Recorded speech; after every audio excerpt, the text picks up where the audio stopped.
11 Thanjai baby குழுமத்தின் இல்ல திருமண விழாவிற்கு வருகை தரும் பள்ளிக்கல்வித்துறை அமைச்சர் அன்பில் மகேஷ் பொய்யாமொழி மற்றும் அனைவரையும் அன்புடன் வரவேற்கிறோம்.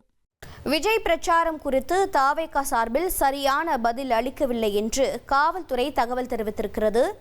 பெரம்பலூர் மாவட்டத்தில் விஜய் பிரச்சாரத்திற்கு அனுமதி வழங்கவில்லை என்று காவல்துறை தகவல் தெரிவித்திருக்கிறது.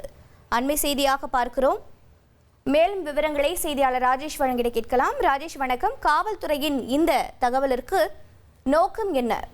ஏன் தாவேகா தரப்பினர் இன்னும் பெரம்பலூர் மாவட்டத்திற்காக அனுமதி கேட்கவில்லை என்று தகவல் வெளியாக இருக்கிறது? உங்களுடைய விவரங்களை பதிவு பண்ணுங்க.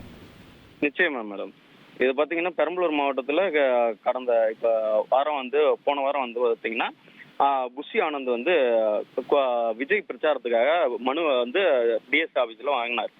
அப்போ வழங்கும் போது பாத்தீங்கன்னா கூடிய 2 நாட்களில் வழங்கப்படும் என்று தெரிவித்த நிலையில் இதுவரை வழங்கப்படவில்லை. ஏன் என்று பார்க்கும்போது பெரம்பலூர் மாவட்ட தாவேகா உறுப்பினர்களின் அலட்சிய போக்காக காணப்படுகிறது. இது தொடர்பாக சந்திரசேகரை அழைத்து பேசுவதற்கு டிஎஸ்பி ஆபீஸில் கூட்ட போது இன்னும் சென்று பேசவில்லை என்று தெரிவிக்கப்படுகிறது அவங்க நிலையில்.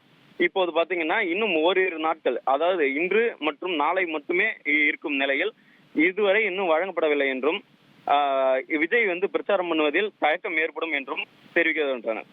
இது தொடர்பாக காவல்துறையினை தெரிவித்து வருகின்றனர். உங்களுடைய தகவல்களுக்கு நன்றி ராஜேஷ்.